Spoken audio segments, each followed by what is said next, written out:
हिंदू धर्म में भी सुधार लाना चाहिए, लाना चाहिए ना, हिंदू धर्म भी सुधार लाना चाहिए। अंडर हिंदू धर्म, एक मिनट, हिंदू धर्म, मैंने आज तक किसी को टोका नहीं, और हमारे प्रधानमंत्री जी, इनकी मैं बड़ी इज्जत करता हूं, हमेशा कहते हैं वन नेशन वन लॉ। तो अगर वन नेशन वन लॉ होना है तो बताइए भाई साहब कि ये केवल कहना कि मुसलमान ही वक्फ दे सकते हैं, ये किस किस्म का लॉ है? ये किस किस्म का लॉ है? और ये भी कहना कि मुसलमान को पहले 5 साल मुसलमान बने फिर तय करना होगा कि तुम वक्फ दे सकते हो कि नहीं। अरे भाई, प्रॉपर्टी मेरी, मालकियत मेरी, चैरिटी में मैं देना चाहता हूं, आप कौन होते हो कहने को नहीं दे सकते? ये कौन सा कानून है? ये छोटी सी बात है, ये कौन सा कानून है? मैं हिंदू हूं, हिंदू होकर भी मैं दे सकता हूं, ये तो मेरी मर्जी है ना, प्रॉपर्टी तो मेरी है, आपका तो कोई हक नहीं।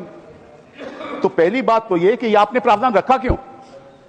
अगर आप one law one nation one law की बात करते हो कि सारे धर्मों पे लागू करो, कोई भी दे सकता है, पहली बात है।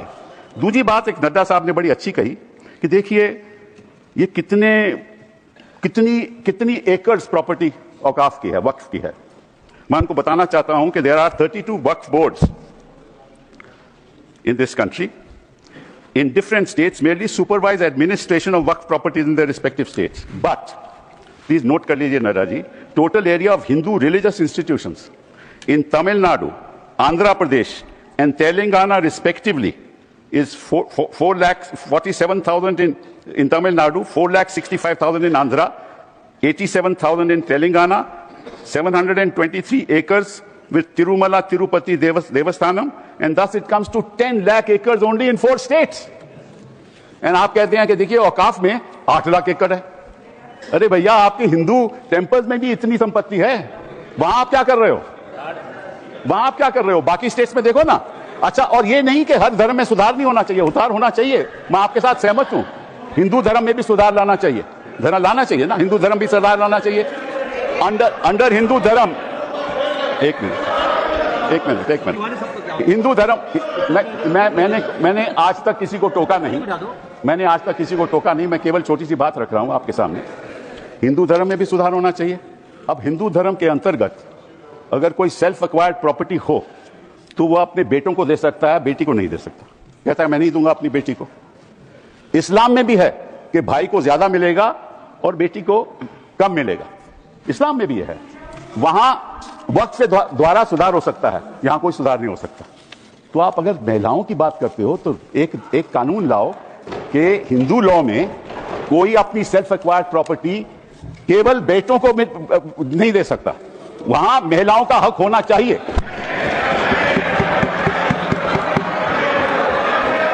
और आप हमें ये आश्वासन दो, you make a commitment in this house that you will bring a law which will protect the right of daughters when they want to give away their self-acquired property. दूसरी बात ये मैं आपके सामने रखना चाहता था। तीसरी बात मैं आपने सामने रखना चाहता हूं। आपने कहा, और ये बात आपको वैसे जाननी चाहिए, शायद मालूम नहीं आपको बताया या नहीं, लेकिन ये जो बोर्ड है ये स्टैट्यूटरी बोर्ड है, पहले भी था, इसमें कोई नॉमिनेट नहीं होता था। मैं आपको बताता हूं क्या वो स्टैट्यूटरी बोर्ड था। Most nominees were of the government. पहले भी MPs are there, judges of Supreme Court, High Court, civil servants were there, and the chief executive officer of the board is a civil servant. Government can give directives to the board and even supersede it. Tribunal members are nominated by the government. ये तो पहली स्थिति थी। तो अगर सरकारी यहां नियुक्ति थी तो गलत कौन काम कर रहा था? आपने उसको क्यों सुपरसीड किया? सब नॉमिनी क्यों आपने रखवा लिए? अरे भैया, पहले भी तो स्टैट्यूटरी बोर्ड था, तो आपने प्रावधान क्यों लाया? ये अगर कोई गलती हो रही थी तो मुतवल्ली से हो रही थी। होता क्या था कि मुतवल्ली किसी वक्फ में अब डील कर लेता था और उसकी वजह से ये मिसमैनेजमेंट होती थी। आपको उसको ठीक करना चाहिए था। हम भी आपके साथ हैं। पहली बार मुझे याद है, आई थिंक इट वाज 1954, कि तमिलनाडु के ब्राह्मण ने एक कहा कि हमारे यहां मंदिरों में बड़ी गड़बड़ हो रही है, और उसकी वजह से 1954 एक्ट बना।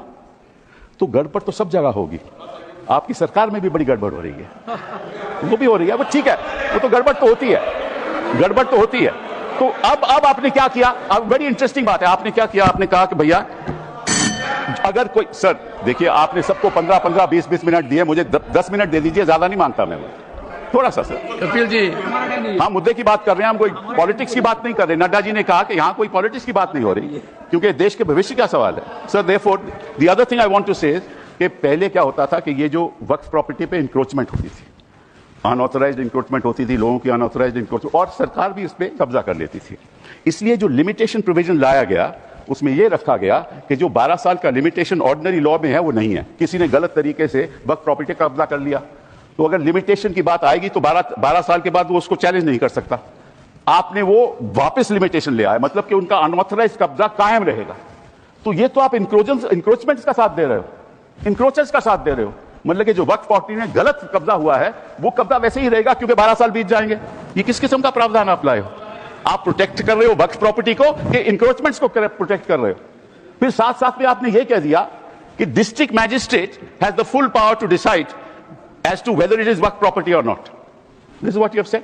Now what inquiry will the district magistrate have in that case? He will decide on his own and his decision is final.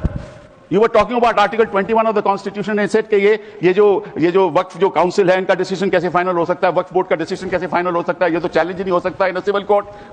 Which decision of the district magistrate will you challenge in a civil court?